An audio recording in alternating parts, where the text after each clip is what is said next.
मनरेगारे काम मागिले मिलुछि हत्या धमक। गंजाम जिला सोरडा ब्लॉक हिंजलकुदा पंचायत आसी एभली अभियोग।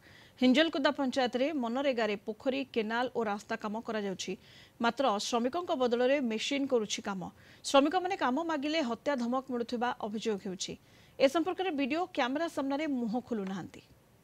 सोरडा ब्लॉक 26 पंचायत रु सब पंचायत रे दुर्नीति होउछि किंतु दुर्नीतिर किछि 15 रु 20 पंचायत चरम सीमार पहुंच गलानी। हेले हिंजलगुदा से गाँव रो हिंजलगुदा पंचायत नदी एपड़े अछि अधा नदी सेपड़े अधा सेपड़े दुई एपड़े ये एक आके घड़ी हेगिरी आके टोटल जो फाल से खाली मशीन रे काम आगे मशीन लगेले हैला न लगेले हैला बंद करले हैला न करले हैला किंतु देखिए तांगे जदी काम करछन सोडा ब्लॉक रे आदर्श पोखरी जदी खोजिबा तो गोटे गोटे बाहरी बोधे एतला पोखरी तो बोधे हजी जी मोर हिसाब तो 80 टा 100 टा पोखरी बोधे मिलिबनी चोरी हे जाय से गुडा किंतु लोक मानू आमे भलो कंप्लेंट केबे आशा करबानी किंतु सबुठ बड़ कथा है कोन पूर्वतन विधायक जो सरपंच हत्या दम कहले से बहुत वर्ष पर हारिला पर जानले जे तांको सरपंच रो गोटे कोन वैल्यू अछि जनसाधारण अभियोग के सुनु नाहंती तांगे मन इच्छा काम मेसिन द्वारा माध्यम रे करछन्ते सब तांकर तो हातर समस्ते कर्मचारी आउ नेता सरकार सब तांकर थिला अनकर से माने निज निज मन इच्छा शासन करथिले।